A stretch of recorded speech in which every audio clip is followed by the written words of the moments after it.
Repito la cita bíblica, Hechos 20, del 20 al 21. Y dice así la palabra del Señor. Bien saben cómo no rehuí declararles a ustedes nada que fuera útil y de enseñarles públicamente y de casa en casa, testificando solemnemente tanto a judíos como a griegos del arrepentimiento para con Dios y de la fe en nuestro Señor Jesucristo. Oremos. Padre, gracias te damos por tu palabra. Tenemos lo suficiente. Tu palabra es suficiente y ahí encontramos todo lo necesario, Señor, para poder relacionarnos contigo y para poderte servir. Señor, queremos poner en tus manos este tiempo. Te rogamos que tu Espíritu Santo guíe mis palabras y te suplico que tu Espíritu Santo también abra nuestros corazones para que tu palabra entre y haga la obra en nuestras vidas. En Cristo Jesús oramos. Amén. Amén. Características de una enseñanza eficaz. Características de una enseñanza eficaz. Una de las actividades fundamentales para el desarrollo de la sociedad es la actividad de la docencia. En la mañana, en la escuela dominical, nuestro maestro Samuel nos hacía unas preguntas de reflexión a manera de ilustración. ¿Se imaginan una sociedad? Y mencionaba varios profesiones, sin médicos, sin arquitectos, etc. Pero mencionaba uno. Imagínense una sociedad sin maestros. Hermanos, sería destinar una sociedad al subdesarrollo. De hecho, el motor del desarrollo de los pueblos está en la educación y en la educación de calidad. Y yo doy gracias a Dios porque en esta iglesia hay maestros y maestras en el magisterio secular. De hecho, yo tengo la bendición aquí de tener un gran maestro por más de 50 años, mi amado suegro, y gracias a Dios por su vida. A estas alturas todavía hay exalumnos que le llaman y le muestran gratitud. Y eso es algo bastante gratificante para cualquier persona que se ha dedicado a la docencia. Pero también doy muchas gracias a Dios de todo corazón por los maestros y maestras que Dios ha puesto en esta iglesia. Maestros y maestras de Biblia, maestros bíblicos a quienes el Espíritu Santo les ha dotado del don, de ese carisma espiritual para impartir a la iglesia las verdades de la palabra de Dios. Y hermanos, aquí tenemos en este pasaje que acabamos de leer a uno de los grandes maestros en toda la historia de la iglesia cristiana, el apóstol Pablo. Muchos opinan y muchos afirman que después de nuestro Señor Jesucristo, quien es el maestro de maestros, el apóstol Pablo, sin lugar a dudas, hermanos, ha sido el más grande maestro bíblico, ¿verdad? Por supuesto, nuestro Señor Jesucristo, el maestro de maestros, nadie como él, pero el Espíritu Santo dotó al apóstol Pablo del don de enseñanza de una forma muy notoria, muy palpable. Y aquí tenemos al apóstol Pablo dándoles instrucciones de docencia a un grupo de pastores. Recordemos el contexto. Pablo está dirigiéndose a un grupo de pastores de la ciudad de Éfeso, pastores cuyo labor es instruir a la iglesia en la palabra de Dios, y les está hablando del ministerio de enseñanza. Y ya vimos cómo inicia el apóstol Pablo su discurso. La primera parte de su discurso de despedida, porque es un discurso de despedida, Pablo les está hablando de lo que implica servir a Cristo. Y veíamos la semana pasada, hermanos, servir a Cristo implica ser humildes. Implica estar dispuestos a experimentar lágrimas, a llorar, a sufrir ese sufrimiento interno. Pero también servir a Cristo implica estar dispuesto a padecer pruebas. Padecer pruebas incomprensiones de otras personas.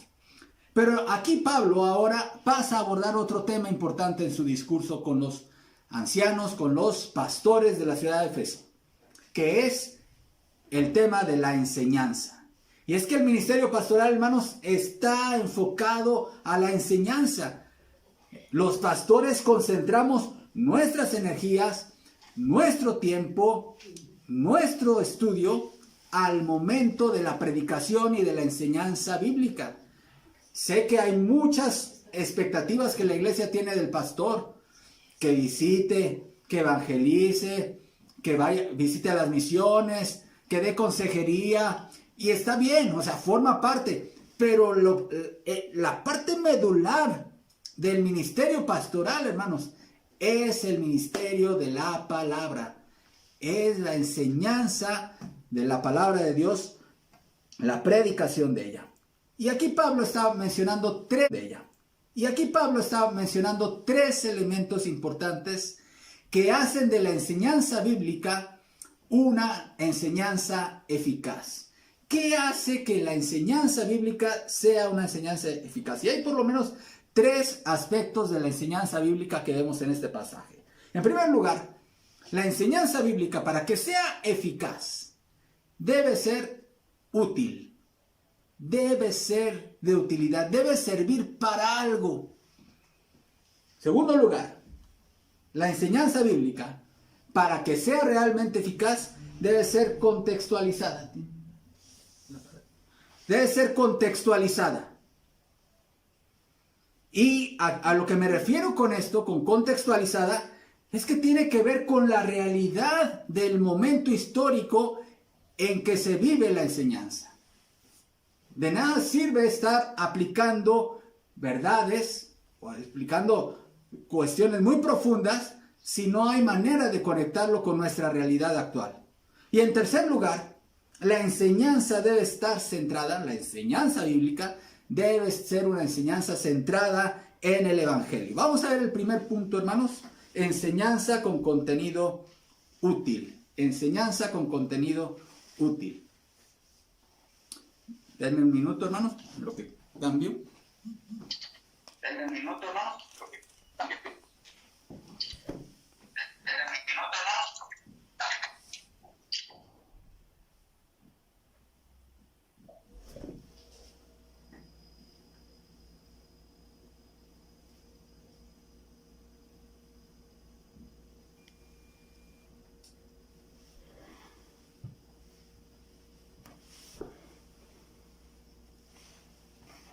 Bien, ¿se escucha mejor, hermanos?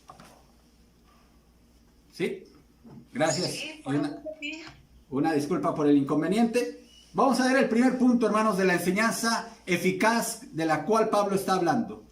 La enseñanza con contenido útil. Dice el versículo 20, escuche. Y como nada que fuese útil he rehuido de anunciaros. Pablo tenía muchas cosas que hablar. Él tenía gran habilidad para entender los grandes misterios de la fe, porque el Espíritu Santo le había revelado a él misterios escondidos que incluso los profetas de la antigüedad no conocieron. Bueno, a Pablo le fueron revelados grandes misterios, pero Pablo siempre consideraba que su enseñanza debería servir para algo, ser útil, hermanos. Pablo, desde su propia experiencia y ejemplo, desea comunicar a los pastores de Éfeso que la enseñanza bíblica en la iglesia debe ser una enseñanza que sirva a los hermanos que la escuchan. La palabra griega, que aquí se traduce como útil, hermanos, tiene una raíz muy interesante. De hecho, literalmente significa traer junto. Esta palabra que dice Pablo, útil, significa traer junto. Y esta misma palabra, hermanos, es utilizada en Hechos capítulo 19, en el capítulo anterior, cuando dice que los efesios se convirtieron y trajeron libros de magia e hicieron una fogata. ¿Sí? Traer junto. ¿Sí? Traer junto. Entonces, esta palabra griega, hermanos, sumfero, que significa literalmente traer junto, y aquí se traduce como útil, tiene la idea de que algo sea de provecho. En otras palabras, junta ideas, junta conceptos, junta las verdades bíblicas con la realidad práctica de la vida cotidiana. ¿Sí? Haz, hermano y hermana, que tu enseñanza sea práctica. ¿De qué sirve si alguien tiene un vehículo que sea último modelo?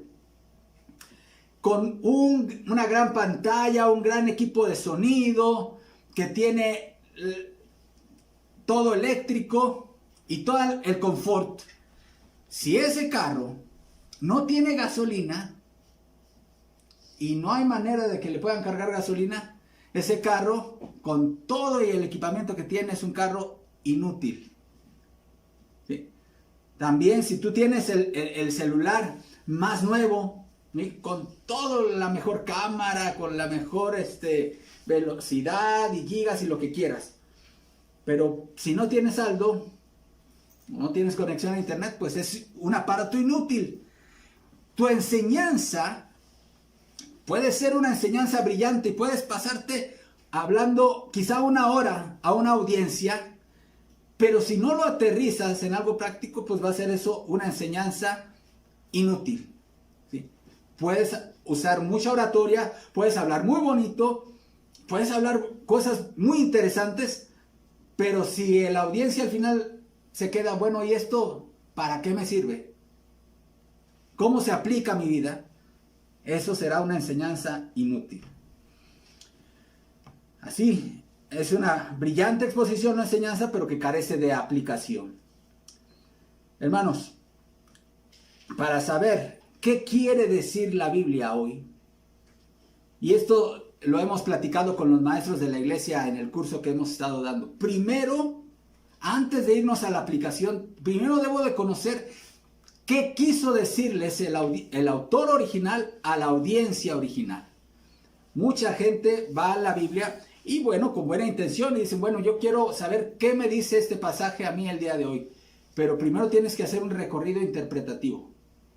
Hay una gran diferencia de cultura, de historia, de tiempo, de territorio, incluso hasta de pacto bíblico con las personas a quienes fue dirigido, por ejemplo, el libro de Levítico, el libro de Deuteronomios, el libro de Éxodo, ¿sí?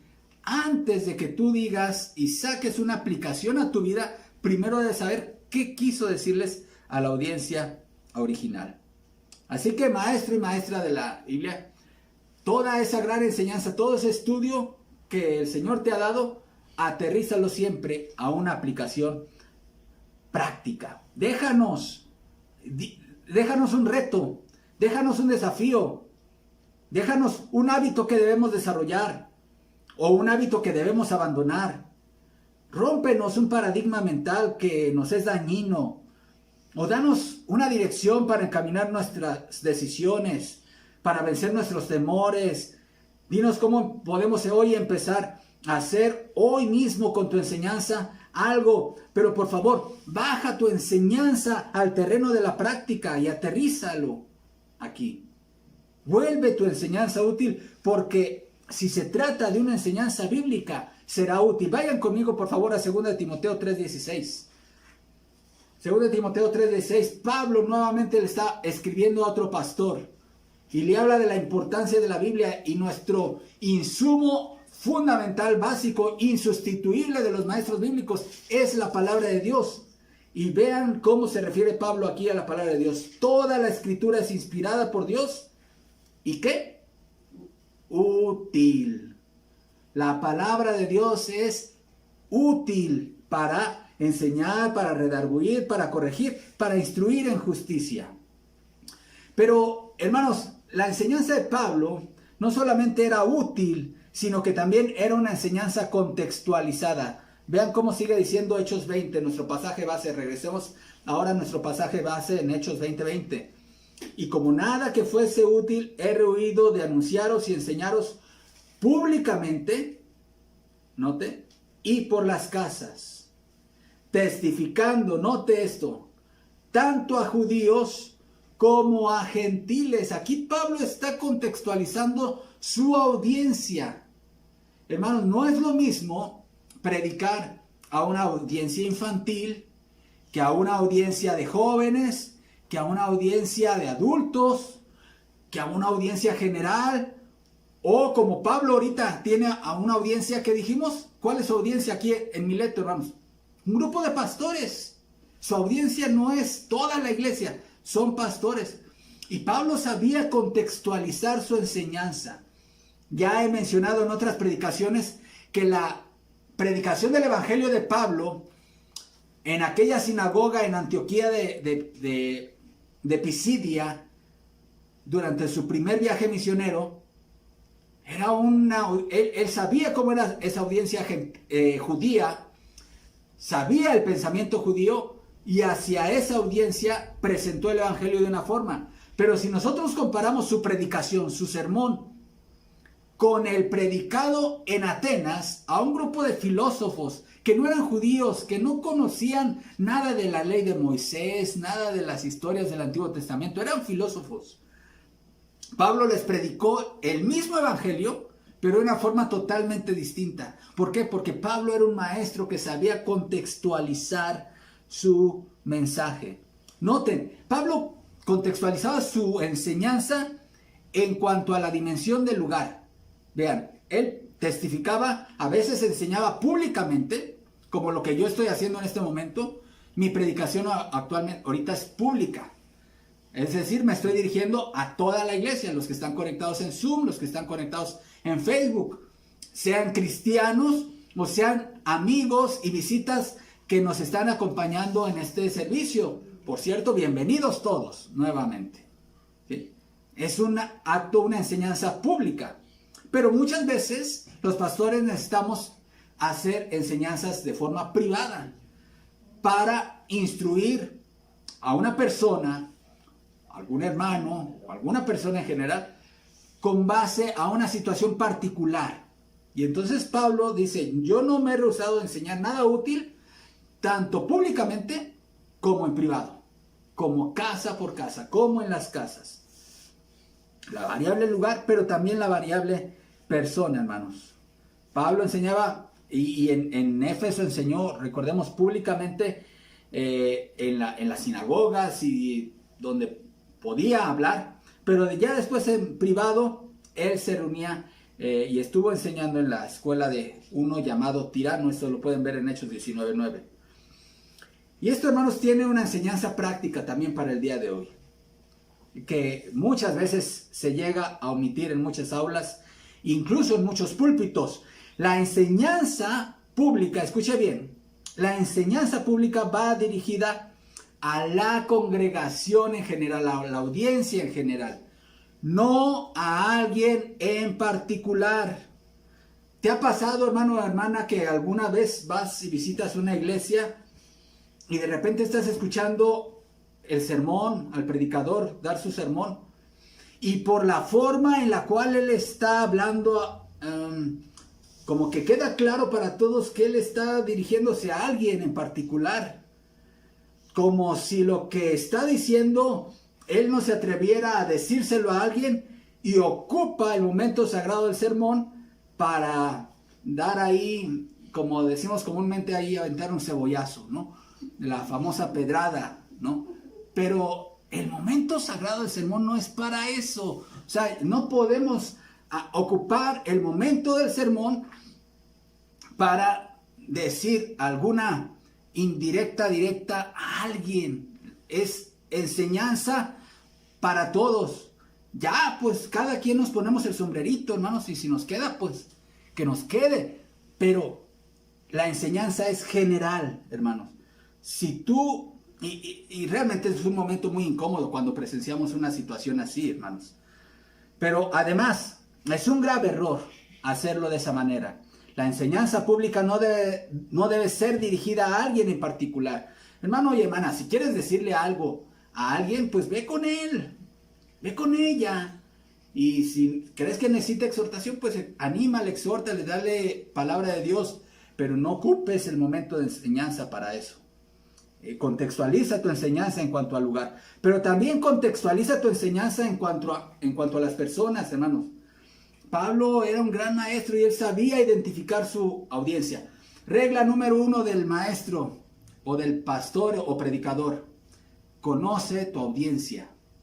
Conoce tu audiencia. Hermanos, si uno estuviera dirigiéndose, por ejemplo, a pastores o a un grupo de maestros de seminario, pues ahí entonces uno se explaya con términos teológicos. Pero muchas veces mi esposa me ha tenido que hacer la observación, oye, tal palabra que dijiste en tal predicación, ¿qué quiere decir, Y entonces me cae el 20, pues sí, tengo que evitar tecnicismos, ¿no? Es como cuando va uno al médico y le empieza a hablar con términos médicos y la persona no entiende. No, hay que tener muy clara la audiencia, porque el propósito de toda enseñanza, ¿cuál es? Pues que se reciba el mensaje, hermanos. Platicando una vez justamente con mi hermano Potter acerca de una predicación en donde le comentaba que en una ocasión yo tuve que predicar el mismo sermón dirigido en una ocasión a un grupo de familias pastorales, pero después a la iglesia en general, y me dijo esa regla, dice, regla número 1 del predicador, conocer tu audiencia. Así que, hermano y hermana, tú que eres maestro y maestra, contextualiza tu enseñanza, conoce tu audiencia. Esto parece bastante obvio, pero es muy necesario enfatizarlo el día de hoy, hermanos. Ignorar el contexto en que vive nuestra audiencia es un grave error que ni el Señor Jesucristo ni los apóstoles cometieron nunca, hermanos. La realidad social y cultural debemos verla, hermanos, como insumos y herramientas para nuestra enseñanza. Muchas veces nos centramos tanto en el texto que nos olvidamos de la realidad actual, hermanos. Y eso también nos habla del contexto. Contextualicemos la realidad, ¿sí? Estamos actualmente viviendo en medio de una pandemia. Entonces no perdamos de vista, hermanos, el contexto de lo que está viviendo nuestra sociedad, nuestra audiencia, sus temores, sus preocupaciones, sus anhelos, sus sueños, hasta sus indignaciones, hermanos, para que la palabra de Dios dé respuestas a esos temores, a ese contexto, hermanos.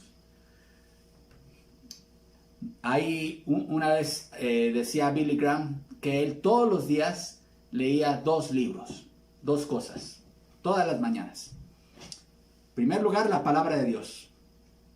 En segundo lugar, el periódico.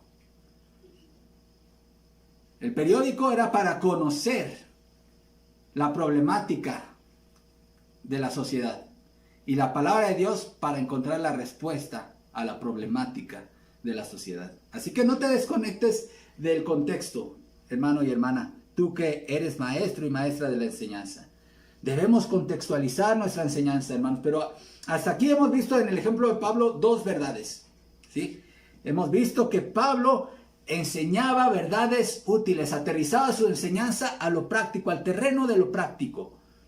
Pero también Pablo contextualizaba, sabía cuándo predicar en público, qué enseñar en público y cómo hacer una enseñanza particular, cómo predicarles a judíos y cómo predicarles a gentiles. Pero también, hermanos, vemos que Pablo, y esta es la parte más importante de toda enseñanza bíblica, así que grábenselo bien, maestros y maestras, toda enseñanza bíblica, en tercer lugar, para que sea eficaz, debe ser una enseñanza centrada en el Evangelio. Centrada en el Evangelio.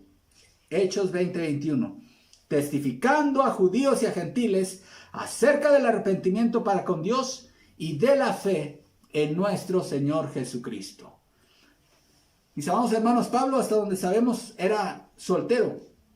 No tenía esposa. Pero yo me atrevería a decir que Pablo estaba casado con el Evangelio. La relación entre Pablo y el Evangelio era tan fuerte, mis amados hermanos, que él hizo del Evangelio su vida. Note cómo para Pablo el Evangelio era su vida. 1 Corintios 9:16, si gusta ir. Pues si anuncio el Evangelio, dice Pablo, no tengo por qué gloriarme porque me es impuesta necesidad. Y ay de mí si no anunciar el Evangelio.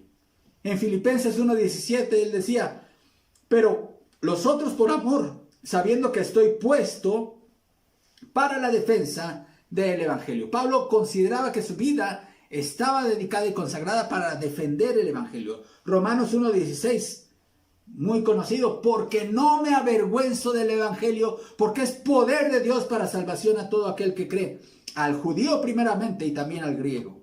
La vida de Pablo tenía su fundamento, su propósito y su identidad en el Evangelio, en el mensaje redentor de Jesucristo, mis amados hermanos. El Evangelio también debe ser el centro de nuestra vida. No debe ser algo periférico. No debemos de considerarlo ni siquiera lo más importante. Debe ser el núcleo, el eje rector de nuestra vida, de nuestro pensamiento, de nuestra conducta. Debe ser esa brújula que dirige nuestra toma de decisiones. Debe ser la medicina para nuestros temores. El Evangelio debe ser el impulso de nuestro servicio. Y maestros, el Evangelio debe ser el centro de nuestra enseñanza. Para nadie debe ser un secreto que una de las principales causas de la crisis de la iglesia cristiana evangélica el día de hoy, hermanos, es el abandono de la predicación expositiva. En muchas iglesias, tristemente, hermanos, se escuchan mensajes a la hora del sermón, mensajes motivadores, mensajes de éxito, mensajes de muchas cosas, pero dejando al lado la exposición clara de la palabra de Dios, hermanos. Pero aparte de este abandono de la predicación bíblica, es que el tiempo de predicación de hoy es para escuchar, hermanos, sermones moralizantes. Qué triste, hermanos, que hemos reducido la enseñanza bíblica a historias morales. El propósito de la iglesia no es moralizar a la gente, hermanos. ¿De qué nos sirve tener una sociedad más moralizada si han rechazado a Jesucristo? En una ocasión le preguntaron a un predicador, en una entrevista le dijeron: ¿cómo se imagina usted el futuro de la sociedad norteamericana en unos 50 años? Y él contestó lo siguiente: veo con gran preocupación y con gran tristeza que la sociedad se convertirá en una sociedad moral. Puede llegar el momento en que se convierta en que las cárceles estén vacías. Toda la gente obedezca las leyes y respete a las autoridades. El número de adictos a sustancias disminuirá. La violencia disminuirá. Y las iglesias estarán repletas. Y le pregunta el entrevistador a este predicador: ¿pero por qué ese escenario a usted le produce tristeza y preocupación? Porque esa sociedad será más moral, pero rechazará el Evangelio de Jesucristo. No basta, mis amados hermanos, a nadie en el cristianismo auténtico, en el reino de Dios, nos interesa moralizar a la sociedad. ¿De qué sirve tener una sociedad más moral si rechazan a Jesús? Si rechazan su Evangelio. Y la enseñanza bíblica no debe ser reducida a simples fábulas con una moraleja. Todos conocemos las fábulas de Esopo y cómo siempre terminaban con una enseñanza moral. Y esa enseñanza moral, ¿cómo se llama? Moraleja. Cuando tú, hermano y hermana, enseñas la palabra de Dios, las historias del Antiguo Testamento, ¿qué pasa cuando nosotros enseñamos, por ejemplo, de Josué? Cuando Josué es comisionado por Dios para ser el sucesor de Moisés y le dice: esfuérzate y sé valiente. Y salimos con la idea: pues tengo que salir y ser esforzado y valiente en todo lo que implique. Pero ¿sabes qué? Si solamente esa es la enseñanza, esa es la aplicación, estamos reduciendo la enseñanza bíblica a historias con una moraleja. ¿Y dónde quedó la cruz? ¿Dónde quedó Jesucristo ahí? ¿Dónde está el Evangelio? Nosotros estamos aquí para enseñar y predicar a Jesucristo. ¿Sí? No perdamos de vista, mis amados hermanos, que toda la enseñanza bíblica, todo el Antiguo Testamento, apunta a Jesús y a su cruz. Así que si una enseñanza va a ser verdaderamente útil, debe estar expuesto en toda su gloria a nuestro Señor Jesucristo y su glorioso Evangelio. Si tu enseñanza que tú predicas no estás predicando a Jesús, si Jesucristo no está exaltado en toda su gloria, tu enseñanza no está centrada en el Evangelio, solo estás predicando moralidad. En Hechos 5:42, vaya conmigo a este texto. ¿Cómo enseñaba la iglesia primitiva? ¿Cuál era el centro de la enseñanza de la iglesia primitiva?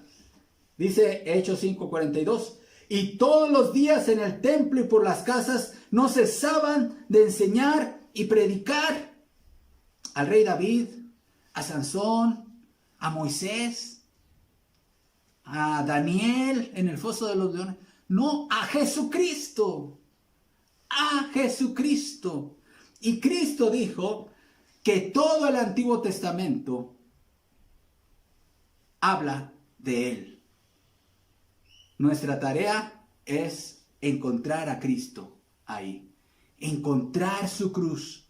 Encontrar su evangelio en cada enseñanza bíblica, hermanos. Hay un refrán que todos conocemos que dice que todos los caminos llevan a Roma. ¿Lo han escuchado?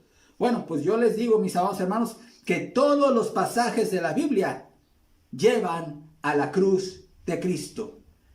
Y desde la cruz es de donde salen las aplicaciones de a la vida, a nuestra vida, a nuestro contexto. Si tú te saltas la cruz al dar tu aplicación, tu enseñanza no fue centrada en el Evangelio. Es la cruz a través del cual se filtra la enseñanza de las historias bíblicas y a través del cual nosotros encontramos la aplicación a nuestra vida. Así que sea cual sea la aplicación de tu enseñanza, cuando tu enseñanza es centrada en el Evangelio, siempre vas a tener dos aplicaciones prácticas. Y aquí regresamos a nuestro pasaje base en Hechos 20. El arrepentimiento para con Dios y la fe en nuestro Señor Jesucristo. Quizá si tú eres maestro o maestra te estés preguntando, bueno, eso quiere decir que siempre en cada clase yo debo de hacer un llamado a creer en Cristo, a recibir al Señor Jesucristo. Así que a esa pregunta yo respondería que no solamente cuando des una clase, sino cuando converses con alguien, cuando aconsejes, cuando exhortes, cuando disciplines a tus hijos, cuando des una opinión para tomar decisiones en la iglesia. Toda tu vida, toda tu opinión, todo tu comentario tiene que estar centrado en la cruz de Jesús, en el Evangelio de Jesús. Y ya que los llevaste a la cruz, háblales del arrepentimiento para con Dios y de la fe en nuestro Señor Jesucristo. Y tú me dirás, bueno, pero a quienes yo les doy clase, la mayoría son ya cristianos, ya ellos ya han recibido al Señor, ya han creído en Cristo Jesús. No importa, los cristianos también necesitamos el Evangelio y lo necesitamos todos los días. Los cristianos necesitamos que se nos hable y se nos recuerde de la cruz de Cristo, de su resurrección. Llévanos a la cruz. Háblanos del arrepentimiento para con Dios y de la fe en nuestro Señor Jesucristo. Y desde la cruz, ahora sí, maestro y maestra, llévanos a las aplicaciones prácticas de la vida. Qué bendición, mis amados hermanos, que podamos contar con este registro de este sermón de Pablo a estos pastores. Este discurso de Pablo, hermanos, tiene estas características de una enseñanza eficaz. Toda enseñanza eficaz, bíblica, debe ser útil, es decir, con aplicaciones prácticas en la vida. Debe ser contextualizada. Pero lo más importante de todo, la enseñanza bíblica, toda enseñanza bíblica tiene que estar centrada en el Evangelio. En el Evangelio de Jesús, en su muerte, en su resurrección. Ahora tú que me escuchas, que quizá eres invitado, alguien te invitó a escuchar este mensaje y tú dices, bueno, me suena interesante, pero ¿qué tiene que ver esto conmigo? Bueno, quiero decirte que Dios existe, tú eres producto de la creación de Dios. Dios creó este universo y te creó a ti. Y te creó con un propósito, que tú le glorifiques, que tú le conozcas, que tú te relaciones con Él en una relación de profunda amistad. Pero esa relación no es posible debido a que nosotros tenemos problemas legales con Dios. Hemos desobedecido su ley. Pero para eso Dios mandó a su Hijo Jesús. Dios mandó a su Hijo, Dios nos visitó, se hizo humano y Él fue un obediente perfecto de la ley de Dios. Y Jesús, con esa obediencia, nos la transfiere a través de un mecanismo legal que Él instituyó a través de su muerte en la cruz, al morir por nuestros pecados. Entonces hay una transferencia, un intercambio. Mis pecados fueron imputados a Jesús y su obediencia es imputada a nosotros. ¿Cómo se hace este intercambio, hermanos? Por la cruz. En la cruz de Jesús, en su crucifixión.